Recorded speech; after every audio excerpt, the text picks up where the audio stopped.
그 2019년에 똑같은 퍼포먼스가 있었을 때도 마우리치오 카텔란이 상관없다라고 이야기를 했었어요. 바나나를 왜인지 처음 이 작품 선보였을 때도 누가 먹을 수도 있지 않겠느냐라는 이야기가 나왔었는데 그때도 카텔란이 먹어도 상관없다라고 이야기를 했었고 실제로 그 행위예술가 데이비드 다투나가 먹었을 때도 괜찮다, 교체하면 된다라고 이야기를 했었고요. 듣다 보면 알걸요, 하다 보면 늘걸요, 재테크 비법을.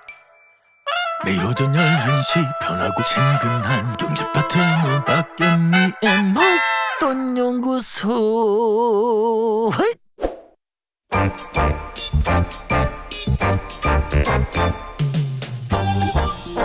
아니 얼마 만에 어린이날인데 코로나 끝나고 나서 아이들 좀 나가 놀 줄 알았더니 비가 오고 있어요. 8040님 지역이 어디신가요? 비가 퍼붓고 있어서 라디오 듣기 너무 힘든데 목돈 연구소를 놓칠 수 없어서 라디오를 귀 제일 가까운 곳에 대롱대롱 매달고 있어요.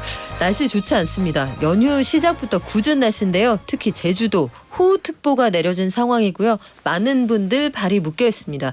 비행기나 배 이용하시는 분들 운항 여부 반드시 확인을 하시고요. 제가 아침에 속보 보니까 제주도에만 1만여 명의 발이 묶여 있다 이런 소식이 있더라고요. 모쪼록 안전 또 다시 한번 확인을 하시기 바랍니다. 농사 지으시는 분들도 마찬가지고요. 그 사이에 제 옆에 비드피스의 이정우 대표 나오셨네요. 안녕하세요. 안녕하세요. 네. 아니 왜 그 마스크를? 네, 약간 감기 기운이 있어서 마스크 끼고 왔습니다. 저를 배려하시느라고. 네. 아유, 감사합니다. 이 따뜻한 이정우 대표가 오실 때를 기다리면서 아주 되게 궁금한 게 있었어요. 네. 일주일 동안. 네. 서울에 유명한 삼성그룹이 운영하는 한 미술관에서 전시회를 하는데 한 대학생이 가서 작품을 훼손했다. 네. 근데 그 작품이 1억 원짜리 바나나였다. 이게 무슨 얘기입니까? 그 1억 7천만 원 정확히는 그 정도 가격대의 작품이고요. 그래요? 생 바나나를 회색 덕테이프로 벽에 붙여서 전시한 코미디언이라는 작품입니다. 잠시 후에 이제 전시 소개할 때도 말씀드리겠지만 지금 그 작품이 한국에서 전시가 되고 있는데요. 한 서울대 학교의 미학을 전공하는 남학생이 그 작품을 벽에서 뜯어서 먹고 그리고 다시 껍데기만 벽에 붙인 채로 나왔다라고 하고요.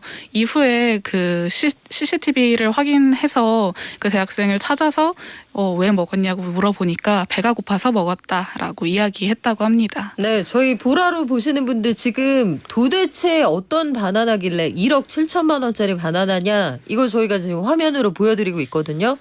저 테이프로 바나나 하나 붙여놓은 것 같은데 저 우리 집에 있는 거랑 비슷한 것 같기도 하고. 그렇죠. 아니 대체 이 여러 가지 면에서 마케팅의 포인트 또 화제성이 있었어요. 한 가지는 서울대학교 미학과 학생이 네.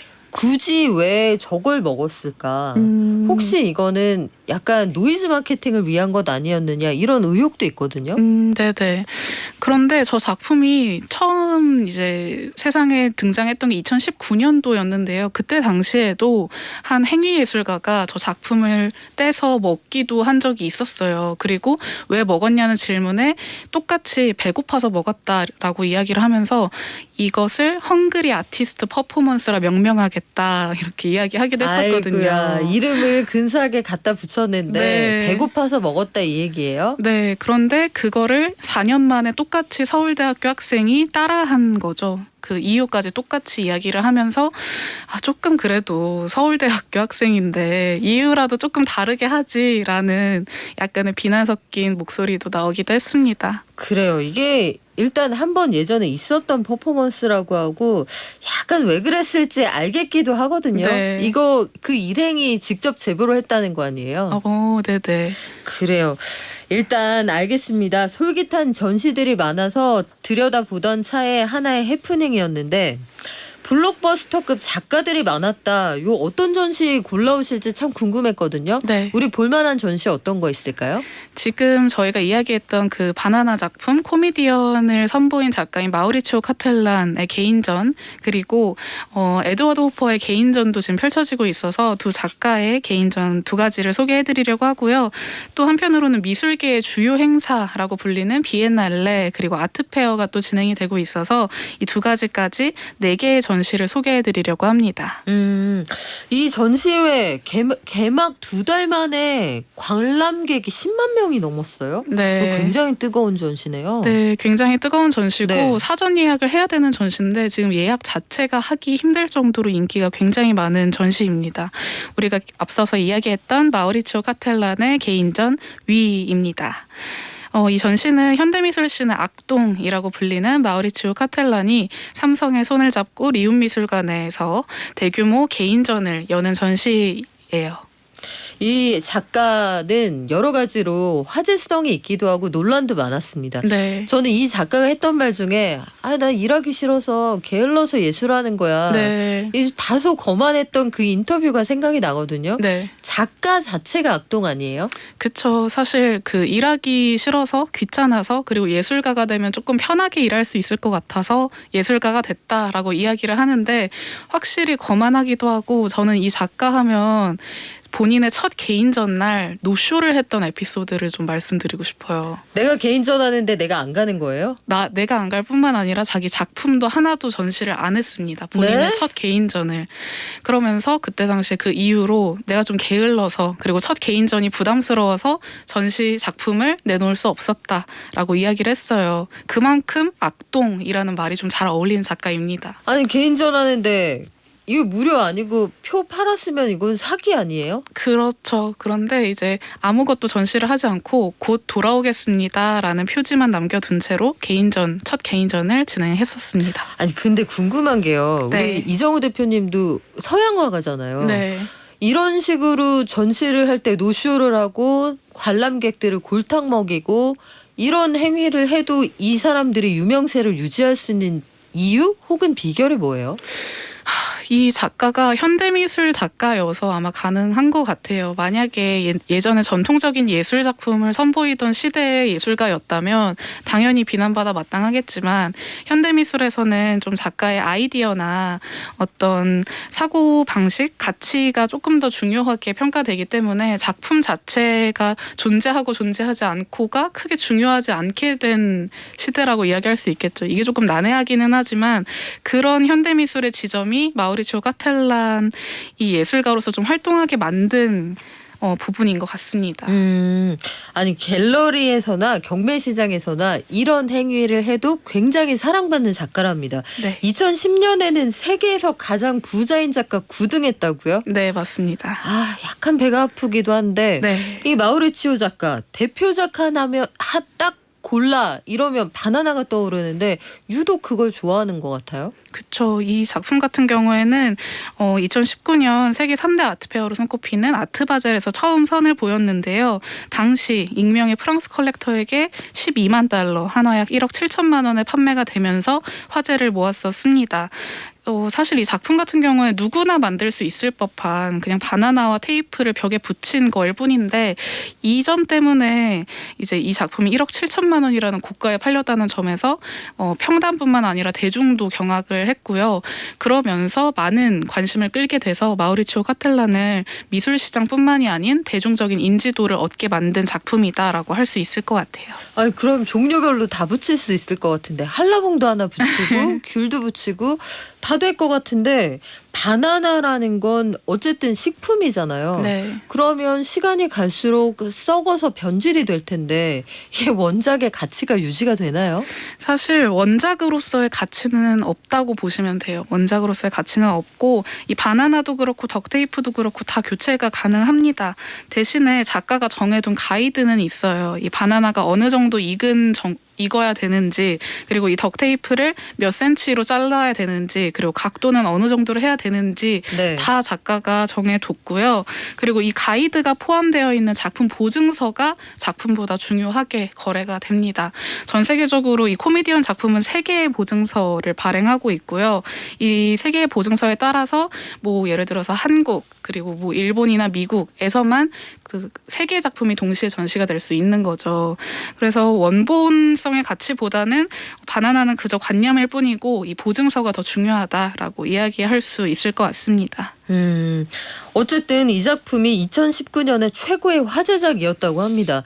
작가의 작품 혹은 애티튜드보다는 그가 가지고 있는 정신세계, 그가 이야기하고자 하는 바가 얼마나 통하느냐, 그게 중요한 시대 같은데, 김병임님, 그래요. 괴짜가 통하는 세상, 이거 어떻게 할 거예요? 이거 좀 어떻게 받아들여야 할지. 이현경님, 아예 악동은 무슨 악동인가요? 무례한 거 아니에요? 홍민표님, 행위 예술가가 아닌가 싶어요. 다양한 해석이 가능할 텐데, 그래서 저는 이게 궁금했어요. 이번에 서울대학생이 전시 중인 작품을 먹어버렸잖아요. 네. 이에 따른 이 작가의 반응은 어땠을까? 이 사람은 뭐라고 합니까?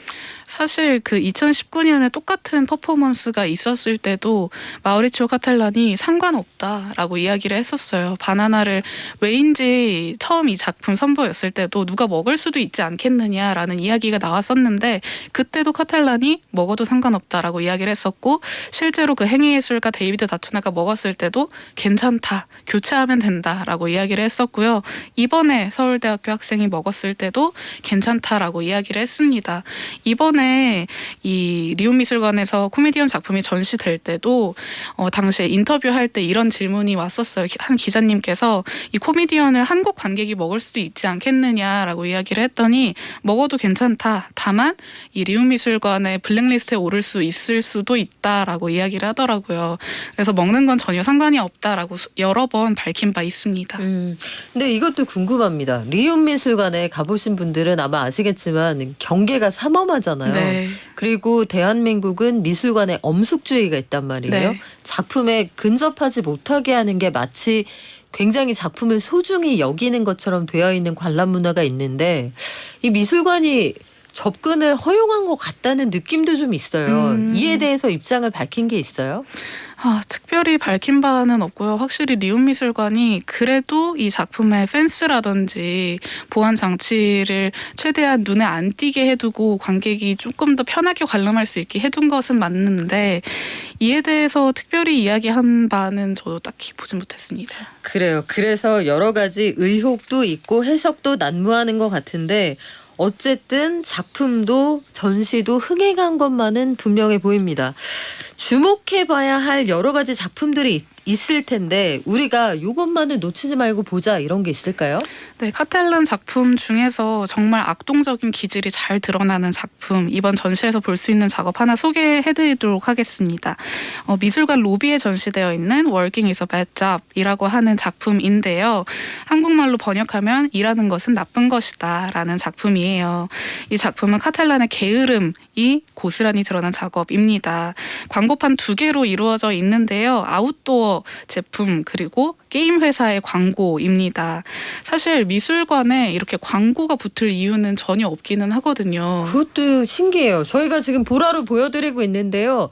이정우 대표의 설명이 없이 저 작품을 보신다면 저희가 그냥 지하철 역사에서 사진 찍어온 광고판이 아닐까 싶으실 텐데, 이게 바로 그 논란의 바나나 작품 작가의 작품이라고 합니다. 네, 이 작품은 사실 1993년도에 베니스 비엔날레에서 카텔란이 선보였던 작업입니다.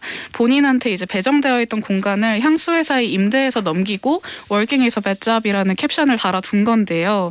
이때 당시에 카텔란 공간이 그래서 향수회사의 팝업 스토어로 만들어졌었다라고 네. 해요.